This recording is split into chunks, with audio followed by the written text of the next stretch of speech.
Yes people tune করে আছেন people's radio 91.6 FM। আর যে আরিফ খন্দকার আছি আপনার সঙ্গে থাকবো অনেকটা সময় জুড়ে। ঘড়ির কাঁটা আমাকে জানান দিচ্ছে সময়টা ঠিক 2টা বেজে 41 মিনিট। অনেকটা সময় জুড়ে থাকবো মানে অনেকটা সময় কিন্তু পারও করে ফেলেছি আপনাদের সঙ্গে, তাই না? একদমই তাই। একটা সপ্তাহ পর আপনাদের সঙ্গে কথা হচ্ছে। অনেক অনেক কথা আমারও জমে আছে, হয়তোবা আপনারও জমে আছে। 2টা ঘন্টা কথা বলার পরও মনে হচ্ছে আরো অনেক কথা বলার মতন আছে। আপনাকে, তোমাকে, আপনাদের অনেক কথা বলতে চাই, যে কথাগুলো হয়তোবা কখনোই বলা হয়নি, যেই কথাগুলো হয়তোবা কখনোই আমি আপনাদের বলতে পারিনি। ঠিক এমন কথা আমি জানি আপনাদেরও আছে। ঠিক তাই আপনারাও কিন্তু আমার সঙ্গে যুক্ত হয়ে যেতে পারেন আপনাদের কথাবার্তাগুলো নিয়ে। যে কথাগুলো আপনি আমাকে বলতে চান, যে কথাগুলো আপনার ভেতর ঘুরপাক খাচ্ছে কাউকে বলতে না পারার অভাবে, সেই কথাগুলো আপনি আমাকে জানান দিতে পারছেন। জানানোর জন্য যে কাজটা করতে হবে, আপনাকে চলে যেতে হবে ফেসবুকে, facebook.com/people radio91.6 FM। এই জায়গাটায় গিয়ে আপনি একটি ছবি দেখতে পাবেন। সেই ছবিটার নিচে কমেন্ট করে আর যে আরিফ খন্দকারকে আপনার মনের সমস্ত কথাবার্তাগুলো আমাকে জানিয়ে দিতে পারছেন। তাছাড়া কল করতে পারছেন। আমাকে কল করার যে নাম্বারটা, সেই নাম্বারটা হচ্ছে 09644500500। এই নাম্বারটায় কল করেই কিন্তু আপনি আমার সঙ্গে যুক্ত হয়ে যেতে পারছেন এবং অনেকটা সময় পর্যন্ত আপনি আপনার কথাবার্তাগুলো আমার সঙ্গে শেয়ার করতে পারছেন। আমাকে জানাতে পারছেন যে আপনি এই কথাটা আমাকে বলতে চাচ্ছেন, তাই না? একদমই তাই। দেখতে পাচ্ছি অনেকেই আমার সঙ্গে যুক্ত হয়েছেন এসএমএস-এ। একটু দেখতে চাই কারা, কারা আমাকে তাদের কথাবার্তা লিখেছেন, একটু পড়তে চাই। তুষার লিখেছেন আমাকে, "ভাইয়া আপনাকে শুনতে অনেক বেশি ভালো লাগে। আপনার কথা শুনতে অনেক বেশি ভালো লাগে এবং চাই আপনি অনেকটা সময় পর্যন্ত আমাদের সাথে থাকেন এবং সপ্তাহে অন্তত ২টা দিন শো করেন। মঙ্গলবারের শোটা কেন আপনি মিস করেন ভাইয়া? মঙ্গলবার আমি বিশেষ করে আমি এবং আমার কয়েকটা বন্ধু আ একদম ঠিক ৩টা পর্যন্ত অপেক্ষা করেছে। কিন্তু আপনি আসেননি। আসলে একটু ব্যস্ততা যাচ্ছিল, একটু অসুস্থও ছিলাম। যার জন্য আসা হয়নি। কিন্তু এই যে আমার ভালোবাসার মানুষগুলো অপেক্ষা করে থাকে, যার জন্য কিন্তু আমি আজ একদমই মিস করিনি, চলে এসেছি।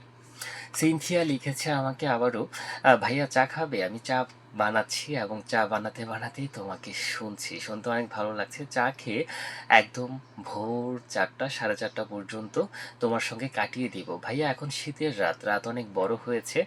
আজান পড়ে প্রায় ৫:৩০টার দিকে। তুমি ৫টায় শো শেষ করলেও পারো।" আচ্ছা, ৫টায় কেন শেষ করব? আমি সকাল ৭টা পর্যন্ত শো করি, তাই না? হ্যাঁ, সিনথিয়া, সকাল ৭টা পর্যন্ত শো করি। সারারাত আমি আপনাদের সঙ্গে কথা বলি, তাই না? একদমই তাই।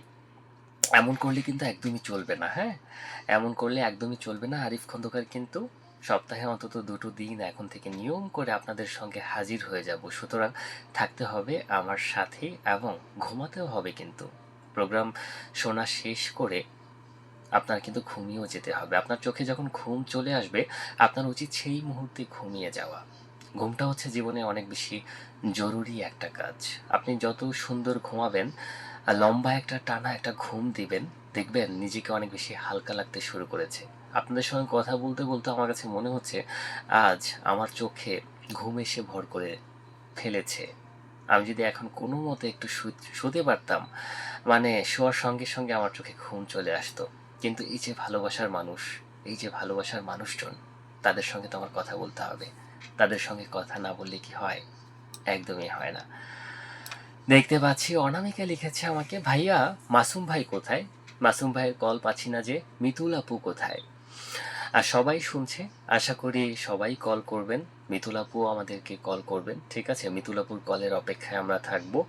অনামিকা শুনতে থাকেন এবং সাথেই থাকেন। আশা করি অনেক বেশি ভালো থাকবেন। অনামিকা আবারও লিখেছে, "ভাই আব্বুর শরীরটা বেশি একটা ভালো যাচ্ছে না। কিছুদিন আগেই জ্বর হয়েছে। আ এখন কিছুটা আছে। আব্বু চট্টগ্রামে আছে। আমি একটা জরুরি কাজে ঢাকায় এসেছি ভাইয়া। আপাতত মগবাজারে আছি। আ ইচ্ছে আছে মাসুম ভাইকে কল করে ওনার সঙ্গে দেখা করার, ওনার সঙ্গে কথা বলার।" তাই নাকি? তাহলে তো অনেক বেশি ভালো হয় অনামিকা। দেখতে পাচ্ছি আবির মাহমুদ আশিক আছে যুক্ত হয়ে আমার সঙ্গে। আর কে আছে? ইপসিতা লিখেছে আমাকে, "ভাইয়া ঘুম পাচ্ছে অনেক বেশি কিন্তু ঘুমোতে ইচ্ছে করছে না। তোমার যেদিন প্রোগ্রাম থাকে সেদিন তুমি প্রোগ্রাম শেষ না করার আগ পর্যন্ত মনে হয় যেন ঘুম হবে না। ঘুমোতে গেলেও আবার উঠে যাই। মোবাইলটা আ আচ্ছা সাথে নিয়ে তারপর ঘুমাই।" আচ্ছা তাই নাকি? অনন্যা আছে যুক্ত হয়ে আবারও, "ভাইয়া তোমাকে শুনছি অনেক বেশি ভালো লাগছে। আমার প্রিয় মানুষটা আশিক তোমাকে শুনছে ভাইয়া। আশিকের জন্য কিছু একটা বলে দাও। আশিককে আমি অনেক বেশি ভালোবাসি।" হ্যাঁ, আশিক কিন্তু শুনতে পেয়েছে। আশিক তোমাকে অনন্যা অনেক বেশি ভালোবাসে। সুতরাং তুমি কিন্তু আ অনন্যার সাথেই থাকবা এবং সবসময় কিন্তু অনন্যার সাথেই আ রাগ অভিমান করবে না বেশি। ঠিক আছে? অরণ্যার যত্ন নিবে এবং একটা সম্পর্ক কিন্তু টিকে থাকে যত্নের মাধ্যমে। একটা সম্পর্ক দুটো মানুষের যত্ন পেলে সম্পর্কটা বৃক্ষের মতন বেড়ে ওঠে। একটা সম্পর্ক কিন্তু একটা বৃক্ষের মতনই মনে হয়। একটা সম্পর্ক থাকে শুরুতে চারা গাছের মতো। চারা গাছটা মাত্র আমি রোপণ করলাম। একটা মানুষের সঙ্গে আমার পরিচয় হলো। সেই মানুষটার সঙ্গে আমি কথা বলছি। ধীরে ধীরে সেই মানুষটার সঙ্গে খুনসুটি বাড়ছে, শাসন বাড়ছে, আদর বাড়ছে, অভিমান বাড়ছে, অভিযোগ বাড়ছে, চাওয়া পাওয়া বাড়ছে। আর যত্ন, যত্ন তো বাড়তেই হবে। যত্ন যদি না থাকে সেই সম্পর্কটা কিন্তু বটবৃক্ষ হয়ে উঠতে কখনোই পারে না। সব কিছুর ঊর্ধ্বে সেই সম্পর্ক, যে সম্পর্কটা আপনি, তুমি, তুই, তোমরা ধরে রাখো। সেই সম্পর্কটা টিকে থাকে অনেক যুগ যুগ পর্যন্ত। দেখতে পাচ্ছি আমার সঙ্গে যুক্ত হয়েছে, কে লিখেছে আমাকে? আখি লিখেছে কিশোরগঞ্জ থেকে।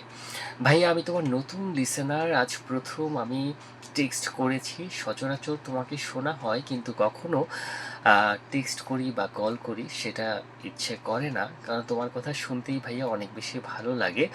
ভাইয়া আমার একটা গানের রিকোয়েস্ট আছে, হাবিব এবং নেন্সির কণ্ঠে দ্বিধা। আচ্ছা চেষ্টা করব। তবে আজ না, আজ আমি হাবিব এবং নেন্সির কণ্ঠে ২ টা গান প্লে করে ফেলেছি অলরেডি। একটা হাওয়ায় হাওয়ায় দোলনা দোলে, আরেকটা হচ্ছে ধীরে ধীরে। সুতরাং অন্য একটা শোয়ে আমি চেষ্টা করব আপনার এই রিকোয়েস্টের গানটা প্লে করে দিতে। ঠিক আছে?